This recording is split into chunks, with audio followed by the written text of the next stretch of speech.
Quatrième et dernière bonne raison d'augmenter vos prix, et celle-là c'est vraiment la plus contre-intuitive de toutes, ça va vous permettre de diffuser votre produit beaucoup plus largement. Et là je sais, vous vous dites, mais attendez David, comment est-ce que ça peut me permettre de diffuser mon produit plus largement alors que je vais le vendre plus cher?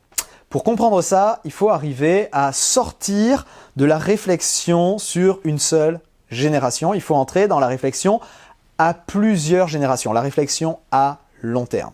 Je vous le disais, augmenter les prix de votre produit et services, ça vous permet de mieux vous positionner, ça vous permet de travailler moins pour gagner plus, du coup vous avez plus de temps pour créer un meilleur produit.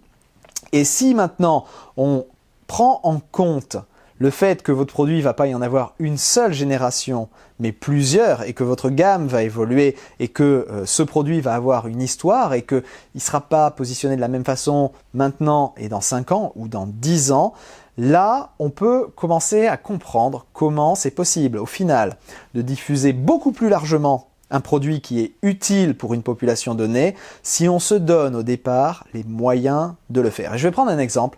Dans une autre industrie qui n'est pas celle des produits d'information, une industrie qui n'a rien à voir avec le marketing internet a priori, et qui n'est pas une industrie que je porte dans mon cœur, hein, mais c'est parce que ça te permet de donner un bon exemple. Je parle de l'industrie des médicaments.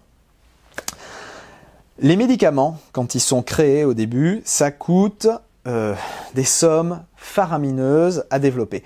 Quand la pénicilline a été créée et inventée, eh bien, au début, effectivement, c'était réservé à une élite, entre guillemets. Et c'est souvent un des reproches que font les gens quand je dis il faut augmenter vos prix, c'est « Ah oui, mais j'ai pas envie de réserver mon truc à une élite, moi je veux le diffuser largement ». Et c'est justement en le réservant au début à une élite qu'on se donne les moyens de le diffuser largement. Je m'explique. La pénicilline, quand ça a été inventé, tout le monde ne pouvait pas y avoir accès. Et oui, c'était injuste.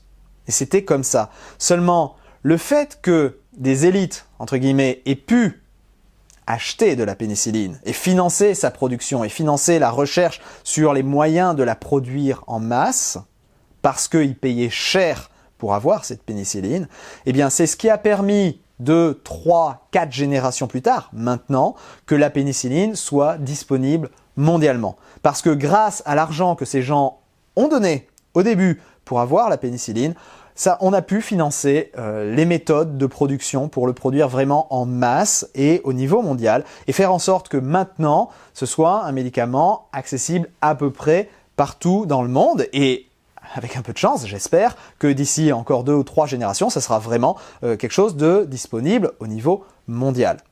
Mais vous devez comprendre que cette réflexion-là, cette pensée à génération N+1, N+2, N+3, elle s'applique également à vos produits d'information, à vos services. Si vous vous donnez les moyens en les vendant plus cher au début, ça va vous permettre de trouver le cœur de cible actuel. Le cœur des gens qui sont prêts à dépenser de l'argent pour obtenir ce produit, pour obtenir ce conseil, pour obtenir ce service. Et ces gens-là vont vous permettre d'améliorer le produit et de comprendre comment petit à petit élargir la cible à laquelle vous pouvez vous adresser. Ils vont vous permettre d'affiner votre marketing, d'affiner votre communication, d'affiner vos méthodes de vente. Et en affinant vos méthodes de vente, plus tard, vous allez pouvoir vous permettre, quand le produit aura un certain recul, un certain âge, vous allez pouvoir vous permettre de commencer à baisser vos prix en échange d'une diffusion plus large et de les baisser encore en échange d'une diffusion plus large. Et c'est comme ça qu'on finit par atteindre ce qu'on appelle le mainstream, vraiment la diffusion de masse. On ne peut pas lancer un produit en masse comme ça du premier coup. Pour démarrer efficacement et viser, si vraiment ce que vous visez, c'est la diffusion de masse parce que votre produit est réellement utile, alors vous devez vous donner les moyens d'atteindre cette diffusion de masse et il n'y a qu'en apprenant à le vendre efficacement, à le produire efficacement et à communiquer efficacement sur votre produit, sur votre service, que vous pourrez atteindre cette diffusion de masse.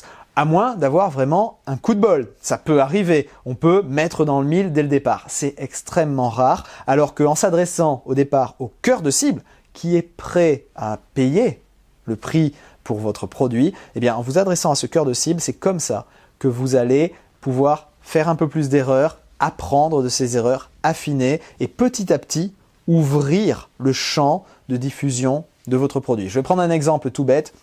Sur le marché des conseils amoureux, le conseil en séduction pour les hommes. Un de mes mentors, Eben Pagan, a démarré au début en vendant des ateliers à plus de 2000 $ par tête. Ça lui a permis d'affiner ses méthodes et petit à petit de créer des produits qu'il a diffusés en faisant de la publicité de plus en plus largement. Et il a maintenant toute une série de produits avec des conseils, des produits entrée de gamme qui sont vendus moins de 20 $ pièce, qui sont juste là pour faire rentrer les gens dans son système. Et pourtant, les conseils qu'il donne à l'intérieur de ces produits d'entrée de gamme sont pas vraiment différents des conseils qu'il donnait à l'époque dans ses ateliers très haut de gamme. Mais ça lui a permis d'identifier tous les mécanismes marketing qui fonctionnaient sur ce marché, d'identifier exactement ce que les gens voulaient, ce dont ils avaient réellement besoin et d'apporter aux gens ce dont ils ont besoin à une échelle beaucoup plus large. Mais il a commencé il y a plus de 10 ans maintenant et cette diffusion de masse réellement, c'est quelque chose qu'il a démarré il y a que 5-6 ans. Donc ça prend du temps d'atteindre la diffusion de masse et la meilleure stratégie que je connaisse pour y arriver, c'est de démarrer en s'adressant au haut du panier. C'est contre-intuitif parce que ça vient titiller notre fibre qui dit oui, mais c'est pas juste parce que c'est réservé à une élite. Oui, et pourtant, les faits ont montré que c'est comme ça qu'on y arrive. Je vous invite à y réfléchir. Un des meilleurs moyens d'augmenter la valeur perçue de vos produits pour pouvoir vous permettre de les vendre plus cher sans trop vous poser de questions, c'est bien évidemment d'utiliser la vidéo en ligne. Alors, pour les produits d'information, c'est une évidence. On le sait, les produits d'information qui sont vendus sous forme de cours en vidéo en ligne se vendent nettement plus cher que les produits équivalents qui seraient sous forme de PDF ou juste de podcast audio. Et bien souvent, c'est parfaitement justifié. Il y a une plus grande valeur perçue dans les cours en vidéo. Maintenant, ça ne s'applique pas que aux produits d'information. Si vous vendez un service, eh bien, une des meilleures façons d'augmenter la qualité et la valeur à laquelle vous pouvez vendre ce service, c'est de venir rajouter un complément sous forme d'information en vidéo que vous packagez avec ce service que vous allez livrer. Donc vous livrez votre service comme d'habitude, mais en plus vous donnez tout un tas d'informations utiles sur comment tirer le meilleur parti du produit ou du service que vous vendez.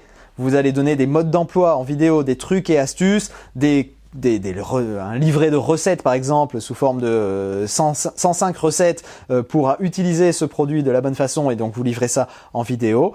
Et c'est vraiment une façon d'apporter énormément de valeur en plus avec votre produit ou votre service. Si vous souhaitez des conseils pour apprendre à faire des vidéos efficaces, pour créer ces contenus additionnels, je vous donne rendez-vous sur larevolutionvideo.com. J'y partage notamment la liste des matériels et des logiciels que j'utilise pour créer mes vidéos, que ce soit ces vidéos-là pour ma chaîne YouTube que je fais tous les jours, ou que ce soit les vidéos que vous allez voir sur la Révolution Vidéo, où là on a vraiment une qualité de production nettement supérieure. Je vous montre comment on peut arriver à faire ça avec des bouts de ficelle sans se ruiner, parce que c'est possible de nos jours de faire des vidéos de qualité professionnelle, même avec un simple iPhone. Il suffit de connaître 2-3 petits trucs que j'explique dans ces vidéos pour arriver à avoir une image pro au premier coup d'œil et faire en sorte que les gens restent complètement scotchés. Je vous donne rendez-vous sur www.larevolutionvideo.com.